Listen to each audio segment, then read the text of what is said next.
Ever wondered what it's like to cycle during rush hour in one of the world's busiest cities? Stay tuned to find out.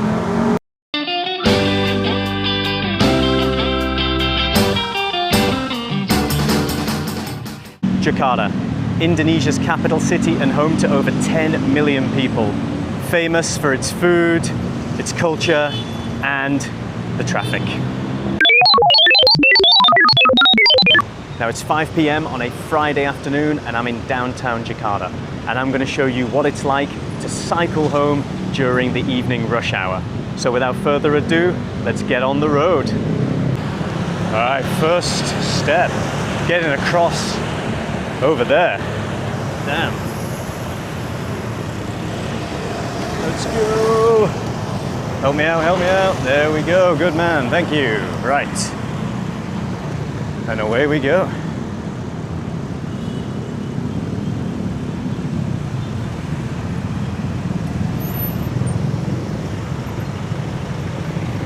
Didn't have to wait long for the first stoppage.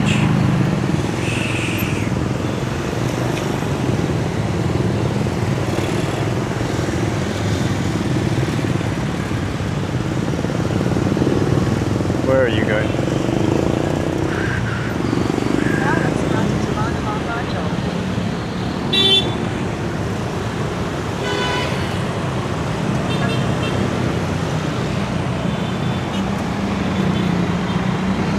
Here we go. Decided on a fairly unconventional route today. Instead of doing the usual traipse up Sudirman like I've done in a number of my videos, thought it'd be nice to take a slightly different way, go via Kuningan, Setiabudi, Mampang, just to see a different side of Jakarta. I think it's going to be equally as hectic as Sudirman though, to be honest. Honestly, it's not been too bad so far. Although things seem to be slowing down somewhat as we reach Setiabudi station.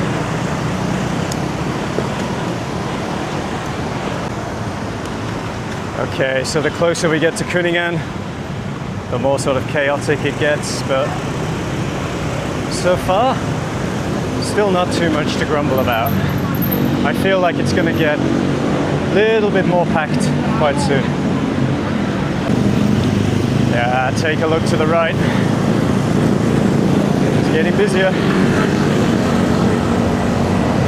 And we're starting to get towards like Kuningan, which is full of offices and embassies, and we're heading out of the city, so that's where it tends to get busier. The traffic tends to flow more so in the direction that I'm going.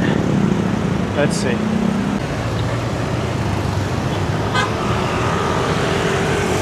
Alright, almost a bit of a close call there. Almost went into the street vendor, then went into the bike trying to avoid him. Okay. Agility is the name of the game once you get here. Because you've got people parked up waiting to collect people. You've got people who want to get into the fast lane, people who want to pull out into the slow lane. It's a little bit chaos. A little bit of chaos here. Because spaces are such a premium, it's every man for himself, right? So something just dropped from there. Don't know what that was. If you see a space, you take it. So yeah, you got to be really awake. And if you snooze, you lose, you know? Take a second to breathe, then your space gets taken. All part of the fun. The benefit of being on a bicycle or a motorbike, basically two wheels, is just so much easier to weave in the traffic.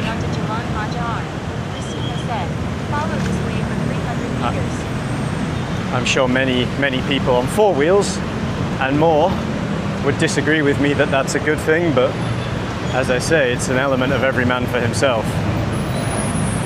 As you see there, just space getting filled the minute it's opened. And then we don't go anywhere.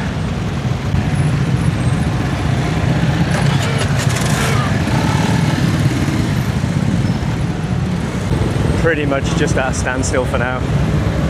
Snail's pace. But yeah, everyone wants to get home, understandably. Who can blame them?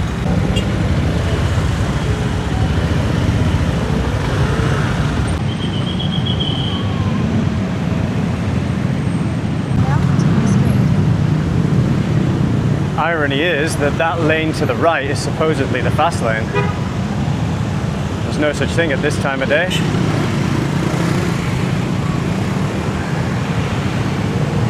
Having said that, this is definitely the faster lane, for sure. Look at that. I'm going to need to get in there soon, because I've got to go that way, basically. Let's see how we go about this one then. Again, just a case of weaving in and out until you get to where you want to be. Yeah. Should I? Sure, why not? Guess I'll do for now. Trying to see what the delay is. I think it's literally just a case of too many cars and vehicles and not enough road. It's the reality of the situation, right? Made about a meter there, progress. Can I squeeze through? I think I can. All right. There we go. Got to be careful here, because honestly, on a bicycle, no one really cares about you. No, like so. And like I say, it's every man for himself, so I don't want to put myself in anyone's blind spot, which is exactly what I'm doing now with this bus, but I'm trying to get out of it as quickly as possible.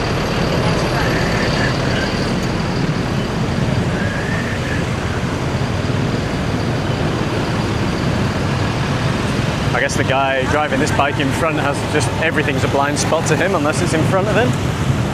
There's no way he's seeing out of his mirrors. Should I? Sure, why not?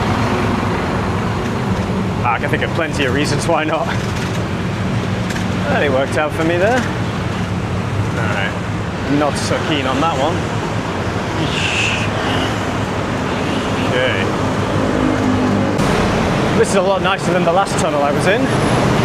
You'll need to watch my Albania videos for that one. Alright, this is where I need to be. Yeah. The hill starts on a bicycle. Not sure about this one. The guy with the whiteboards is back in front. Are they whiteboards or road signs? I don't know. Terima kasih, Pak.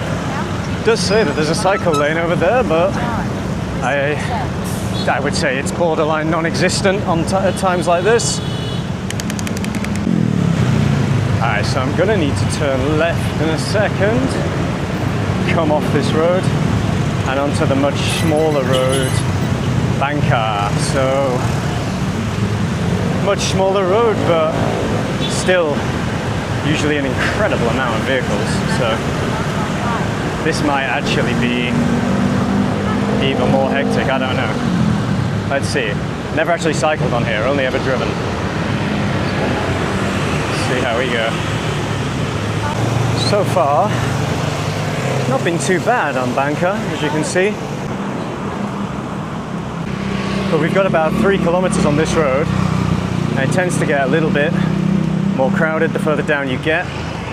Then we get into Kuningan, which at this time on a Friday is full of people going home and also going out for the night. So yeah, I'm anticipating not quite out of the woods yet, but not too bad, you know.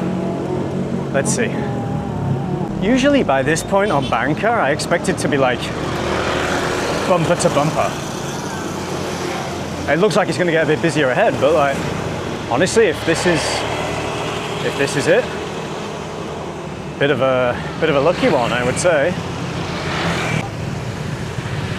Yeah, so about 30 seconds later, and here we are. Usually around this spot that it gets incredibly busy, but well, if there's a man I don't want to argue with, it's a man with a gas canister on his bike. I think I'll let him out. Got to pick your battles, you know.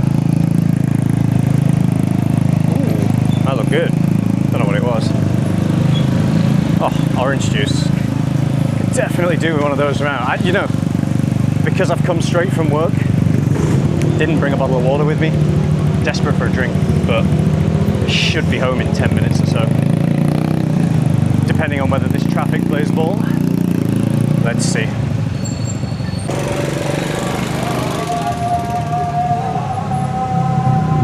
I thought my panniers in Albania were heavy. That guy carrying all those metal poles. Something smells like fish and chips. That deep fried batter. Guessing it's that fish restaurant over there. Wow, smells incredible. Really want fish and chips now. Oh. This little chaotic junction here. The guy there directing traffic for tips. Man, thankless work.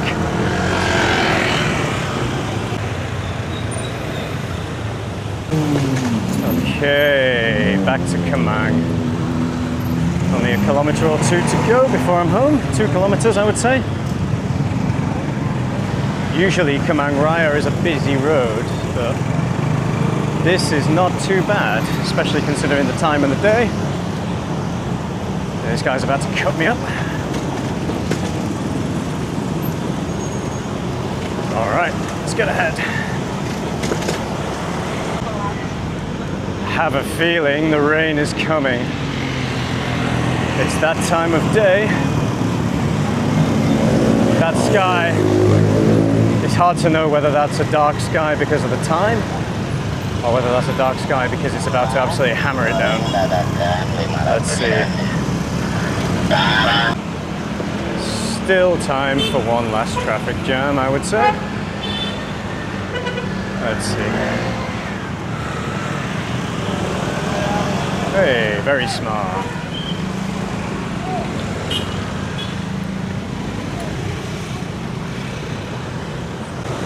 Or maybe even one last traffic jam. Who knows?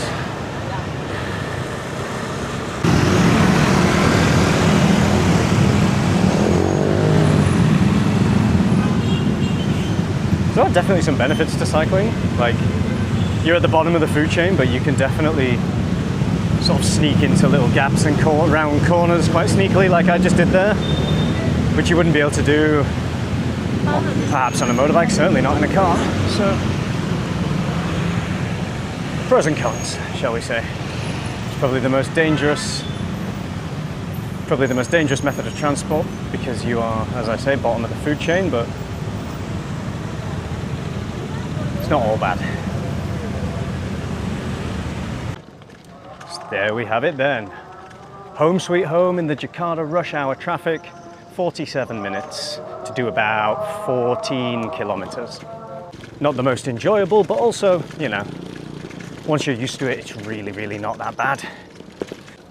But yeah, started in the light, came home in the dark, makes it look like I've been out for so long, but it really wasn't that bad.